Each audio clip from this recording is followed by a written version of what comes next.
ចាសូមគោរពជំរាបសួរលោកតាសម្ដេចតេជោនិងលោកយាយសម្ដេចកតេ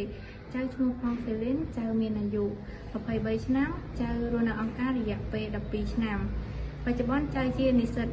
ឆ្នាំទី2នៅសាកលវិទ្យាល័យធនធានមនុស្សផ្នែកវិទ្យាសាស្ត្រកុំព្យូទ័រในថ្ងៃអនាគតចៅចង់ក្លាយជាអ្នក graphic designer ចៅសូមគោរពថ្លែងអំណរគុណចំពោះលោកតាលោកយាយដែលបានផ្ដល់ជីវិតថ្មីឲ្យចៅនិងឲ្យចៅបានបន្តការសិក្សានៅសាកលវិទ្យាល័យនៅក្នុងឱកាសថ្មីនេះចៅបានត្រូវជ្រើសរើសឲ្យទៅសហរដ្ឋអាមេរិកដោយចៅបានធ្វើវីដេអូគំនូរជីវចលនៅសប្តាហ៍ក្រោយចៅនឹងធ្វើការហោះហើរទៅសហរដ្ឋអាមេរិកក្នុងនាមចៅជាជនរងគ្រោះមួយរូបចៅនឹងបដិញ្ញាខិតខំប្រឹងប្រែងសិក្សារៀនសូត្រនិងធ្វើជាមនុស្សល្អនៅក្នុងសង្គមចៅនឹងពំនាំពាក្យពេចន៍ល្អៗ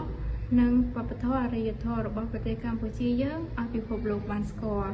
ចៅសូមអរគុណលោកតាលោកយាយដែលបានផ្ដល់ក្តីស្រឡាញ់ភាពកក់ក្ដៅនិងទំនុកបម្រុងដល់ចៅនៅក្នុងអង្គការទាំងអស់ចៅ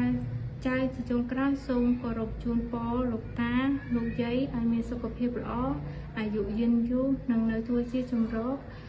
និងរនាំងការពារដល់ចៅនិងប្រជាជនកម្ពុជាទាំងមូលសូមអរគុណ